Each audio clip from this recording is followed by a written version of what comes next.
Hola a todos, bienvenidos a esta presentación sobre un tema fundamental en la medicina, la insuficiencia cardíaca. En los próximos minutos exploraremos qué es esta condición, cómo se diagnostica y qué tratamientos se utilizan. Nuestro objetivo es que al final tengas una comprensión clara de este síndrome y su impacto.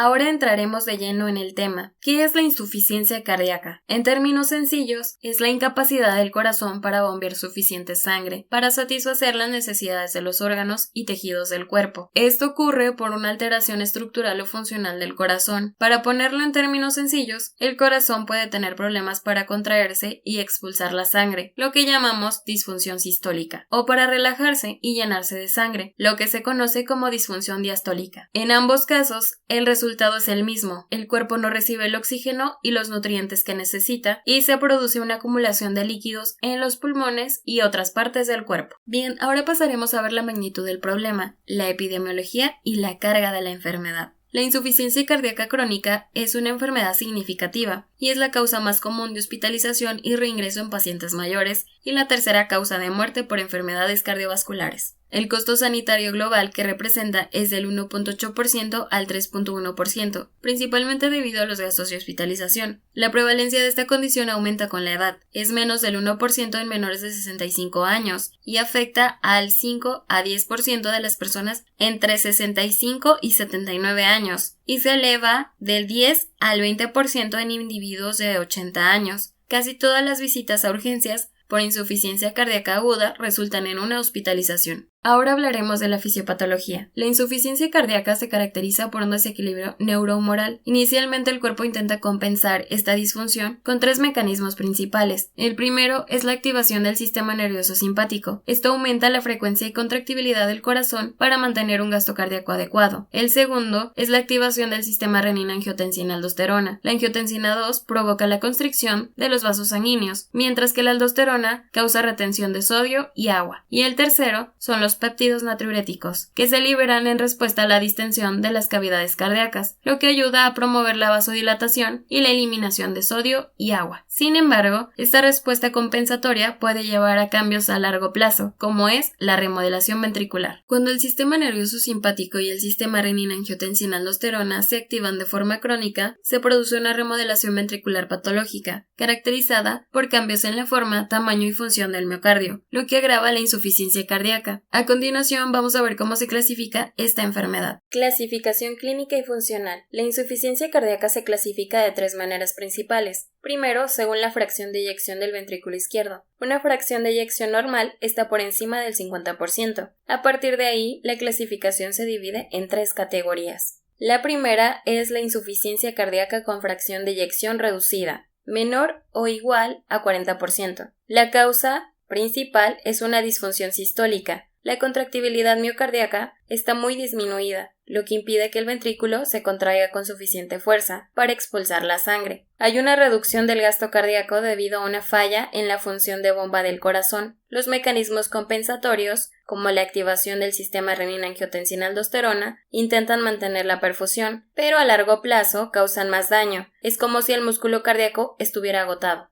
El segundo es la insuficiencia cardíaca con fracción de eyección levemente reducida, de 41 a 49%. Este grupo es el limbo o zona gris diagnóstica, similar a un paciente con sepsis que aún no cumple todos los criterios de choque séptico. Hay un grado de disfunción, pero no tan severo como en la insuficiencia cardíaca con fracción de eyección reducida. Este es un estado intermedio que puede progresar hacia una fracción de eyección del ventrículo izquierdo más baja o mejorar. Presenta características tanto de la disfunción sistólica como de la diastólica. El ventrículo puede tener una contractibilidad subóptima, pero también puede tener problemas para relajarse y llenarse adecuadamente. El tercero es la insuficiencia cardíaca con fracción de eyección preservada, mayor o igual al 50%. En este caso el corazón se comporta como un compartimiento con síndrome compartimental. A pesar de que el músculo, en este caso el ventrículo, se contrae bien, el espacio interior es tan rígido y comprimido que no se puede llenar con suficiente sangre. El problema no es la sístole, la contracción, sino la diástole, la relajación y el llenado. El gasto cardíaco está disminuido no porque el corazón bombee débilmente, sino porque el ventrículo izquierdo no se relaja adecuadamente, lo que aumenta la presión en la aurícula izquierda y las venas pulmonares. Esto lleva a una congestión, ya sea pulmonar, hepática, etc. Además de la clasificación por fracción de eyección, la New York Heart Association la clasifica en 4 clases funcionales basadas en la limitación de la actividad física. Tenemos la clase 1, en donde no hay limitación en la actividad física, las actividades normales no causan síntomas de insuficiencia cardíaca. La clase 2, hay una limitación leve, el paciente se siente cómodo en reposo, pero la actividad ordinaria provoca disnea o fatiga. En la clase 3, la limitación marcada, el paciente está cómodo en reposo, pero una actividad menor a la normal causa síntomas. En la clase 4 hay una incapacidad para realizar cualquier actividad física sin síntomas. Los síntomas pueden ocurrir incluso en reposo. Y la tercera clasificación es la estructural por la American College of Cardiology y la American Heart Association, que la divide en estadios. El estadio A es de alto riesgo de insuficiencia cardíaca. No hay disfunción cardíaca estructural ni síntomas. Incluye pacientes con factores de riesgo como hipertensión, diabetes o enfermedad coronaria. El objetivo es prevenir el desarrollo de la enfermedad. En el estadio B hay una disfunción cardíaca estructural sin síntomas. El corazón muestra cambios como hipertrofia, pero el paciente aún no presenta síntomas de insuficiencia cardíaca. El objetivo es prevenir el desarrollo de síntomas. En el estadio C hay una disfunción cardíaca estructural con síntomas presentes. Esta es la fase en la que la mayoría de los pacientes son diagnosticados. El objetivo es reducir los síntomas y hospitalizaciones. Y por último, el estadio D, en donde hay una insuficiencia cardíaca avanzada. Los síntomas son graves y el paciente no responde al tratamiento estándar. El objetivo es maximizar la calidad de vida con terapias avanzadas como trasplantes o cuidados paliativos. Ahora, ¿cómo se diagnostica la insuficiencia cardíaca? El diagnóstico de insuficiencia cardíaca se basa en la combinación de síntomas y signos. Los síntomas cardinales incluyen disnea, es el síntoma más común y se puede manifestar en diversas formas: de esfuerzo, de reposo, ortopnea, disnea al acostarse, y disnea paroxística nocturna, episodios que despiertan al paciente. Fatiga y astenia. Estos reflejan la incapacidad del corazón para proporcionar el gasto cardíaco adecuado, para satisfacer las necesidades de los músculos. Retención de líquidos. Se manifiestan como edema periférico, generalmente en tobillos, aumento de peso inexplicable y congestión abdominal. Los signos físicos clave incluyen aumento de la presión venosa yugular. Este es un signo de congestión venosa sistémica. La presión venosa yugular refleja la presión de la aurícula derecha. En un paciente con insuficiencia cardíaca descompensada, el fallo del ventrículo derecho o del ventrículo izquierdo, que causa un aumento de la presión retrógrada, impide un adecuado retorno venoso. Esto eleva la presión en la aurícula derecha, que se transmite a las venas cava y por ende a la vena yugular interna. Una presión venosa yugular elevada mayor a 8 centímetros de agua indica una sobrecarga de volumen significativa y un aumento de la presión de llenado cardíaco.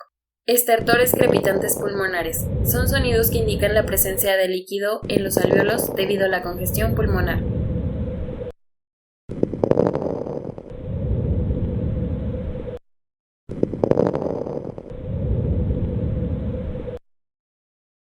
Galope S3. El S3 se genera por la desaceleración del flujo sanguíneo que entra al ventrículo, que ocurre de manera abrupta y forzada. En un contexto de un ventrículo dilatado y con una contractibilidad disminuida, disfunción sistólica, es un hallazgo con alta especificidad para el diagnóstico de insuficiencia cardíaca descompensada con fracción de eyección reducida.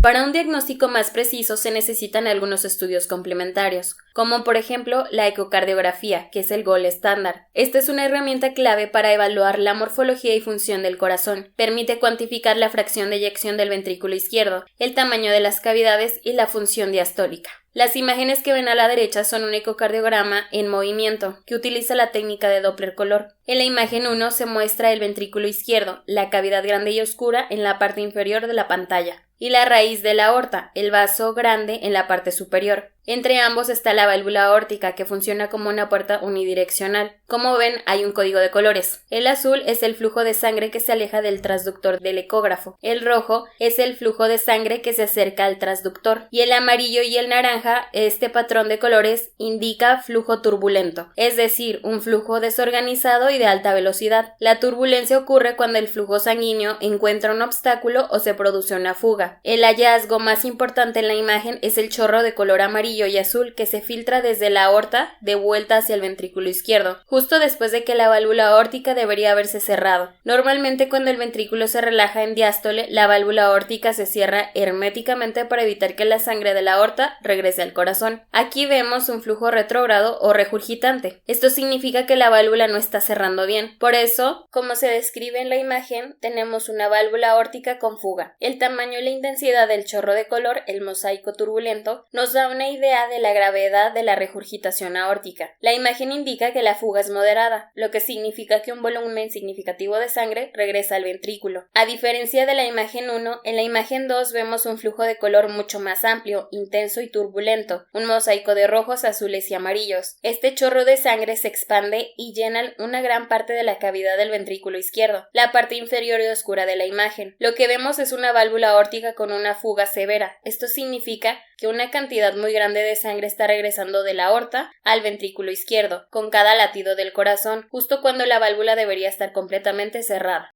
Biomarcadores. La elevación de los péptidos natriuréticos, más específicamente del péptido natriurético tipo B, mayor a 100 picogramos por mililitro, y péptido natriurético N-terminal protipo B, mayor a 300 picogramos por mililitro, son liberados por los ventrículos en respuestas al estiramiento. Sus niveles se correlacionan con la gravedad y el pronóstico. Es un elemento diagnóstico fundamental ya que indica presiones de llenado ventricular elevadas. Hemograma completo. Este para detectar posibles causas de los síntomas como anemia, que podría empeorar la insuficiencia cardíaca. Electrolitos, sodio y potasio. Su desequilibrio puede ser una consecuencia o un factor agravante de la insuficiencia cardíaca, además de influir en el tratamiento con diuréticos. Función renal y hepática, para evaluar el estado de los riñones y el hígado, ya que su disfunción puede estar relacionada con la gravedad de la insuficiencia cardíaca y la toxicidad de los medicamentos. Perfil tiroideo. Las enfermedades de la tiroides como el hipotiroidismo o el hipertiroidismo pueden causar o empeorar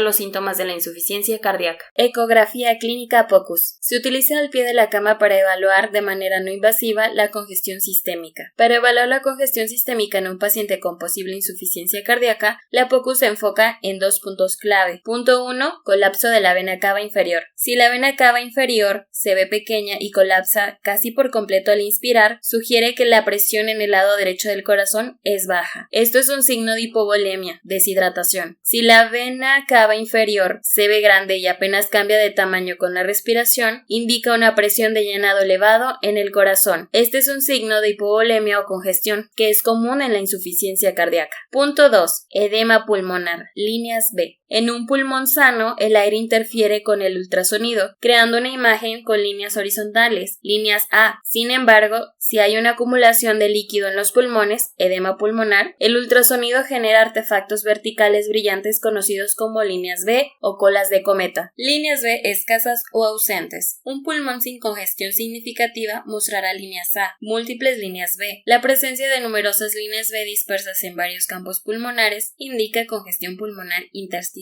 un signo temprano de edema. Las líneas B confluentes o pulmón blanco, una gran cantidad de líneas B que se fusionan en una imagen blanca, sugiere edema alveolar, una fase más avanzada de la congestión pulmonar. Cateterismo cardíaco. Este procedimiento es una herramienta de diagnóstico fundamental, especialmente en pacientes con insuficiencia cardíaca avanzada o refractaria al tratamiento. Su uso se restringe a casos complejos y severos o cuando la evaluación clínica no es suficiente. Se utiliza para medir de forma directa las presiones de llenado del corazón y del lado derecho, así como para evaluar el gasto cardíaco y determinar la etiología isquémica de la enfermedad. Además, el cateterismo es el estándar de oro para el diagnóstico y monitoreo de la hipertensión pulmonar, que a menudo se asocia a la insuficiencia cardíaca. Es una herramienta esencial para la estratificación de riesgos y para decidir la candidatura a terapias avanzadas como un trasplante de corazón o la implantación de un dispositivo de asistencia ventricular. Ahora veremos cómo se maneja esta condición. El objetivo del tratamiento tratamiento es aliviar los síntomas, mejorar la calidad de vida y tener un impacto positivo en el pronóstico a largo plazo. Las guías actuales recomiendan la combinación de 4 clases de fármacos para la insuficiencia cardíaca con fracción de eyección reducida. Los primeros son los inhibidores SGLT2 como la empaglifosina y la dapaglifosina, que reducen la mortalidad cardiovascular y las hospitalizaciones por insuficiencia cardíaca. Han demostrado ser efectivos en pacientes con insuficiencia cardíaca de fracción de eyección reducida y preservada. Los segundos son los IECA o ARA2 como el enalapril y el losartán, que inhiben el sistema renina-angiotensina-aldosterona, disminuyendo la precarga y poscarga, lo que reduce la morbimortalidad. Los terceros son los antagonistas del receptor de mineralocorticoides, como la espironolactona y la epleronona, que reducen la mortalidad, previenen la pérdida de potasio y mejoran los resultados clínicos, incluyendo la supervivencia. El cuarto grupo son los betabloqueantes, como el bisoprolol, carvedilol y el metoprolol, que reducen la mortalidad, mejoran la función ventricular y revierten parcialmente la remodelación. Otros fármacos importantes son los inhibidores de la neprilicina, como el sacubitril y el valsartán, que aumentan los péptidos natriuréticos para promover la vasodilatación y la eliminación de sodio. También se usa la digoxina, un fármaco que mejora la contractibilidad del corazón, y los diuréticos como la furosemida y la toracemida, que alivian los síntomas de la congestión, como el edema y la disnea. Para pacientes con insuficiencia cardíaca más grave existen terapias avanzadas, como la terapia de resincronización cardíaca, un dispositivo que se usa en pacientes con síntomas de insuficiencia cardíaca de moderados a graves, en la escala de la New York Heart Association entre la clase 2 y 4, con una fracción de eyección del ventrículo izquierdo menor o igual a 35%, ritmo sinusal y una duración del complejo QRS prolongada. También tenemos dispositivos de asistencia ventricular izquierda, que se considera una terapia puente para pacientes en espera de un trasplante, o una terapia destino para aquellos que no son candidatos. El trasplante cardíaco es la opción definitiva para la insuficiencia cardíaca en fase terminal y con síntomas que no responden a otros tratamientos. Sin embargo, está contraindicado en casos de infección activa, otras comorbilidades graves o abuso de sustancias. Y finalmente es importante conocer qué medicamentos se deben evitar. Los fármacos que pueden inducir o exacerbar la insuficiencia cardíaca son fármacos con efecto cardiotóxico directo, como quimioterapéuticos. Las antraciclinas, por ejemplo, doxorubicina y otros agentes como el trastuzumab, están asociados con una cardiotoxicidad directa que puede resultar en una miocardiopatía y en el desarrollo de insuficiencia cardíaca. Fármacos que inducen retención de líquidos, como los antiinflamatorios no esteroideos, AINES, e inhibidores de la COX-2. Estos medicamentos pueden provocar una retención de sodio y agua, lo que reduce la eficacia de los diuréticos. Tiazolidinedionas, gliptazonas, utilizadas para la diabetes tipo 2, estas pueden causar una retención de líquidos significativa y su uso está contraindicado en pacientes con insuficiencia cardíaca. Glucocorticoides y agentes hormonales. Los esteroides, andrógenos, estrógenos y la testosterona pueden contribuir a la retención de líquidos. Fármacos con efecto inotrópico o cronotrópico negativo. Los antagonistas de los canales de calcio no dihidropiridínicos, medicamentos como el verapamilo y el diltiazem, pueden suprimir la función miocardíaca y están contraindicados en la insuficiencia cardíaca con fracción de eyección reducida. Antiarrítmicos de clase 1, por ejemplo, flecainida, propafenona, pueden tener un efecto inotrópico negativo y deben usarse con precaución en pacientes con insuficiencia cardíaca. Gabapentinoides y A2 agonistas. Estos agentes pueden causar bradicardia e hipotensión, lo que puede ser perjudicial en pacientes con insuficiencia cardíaca.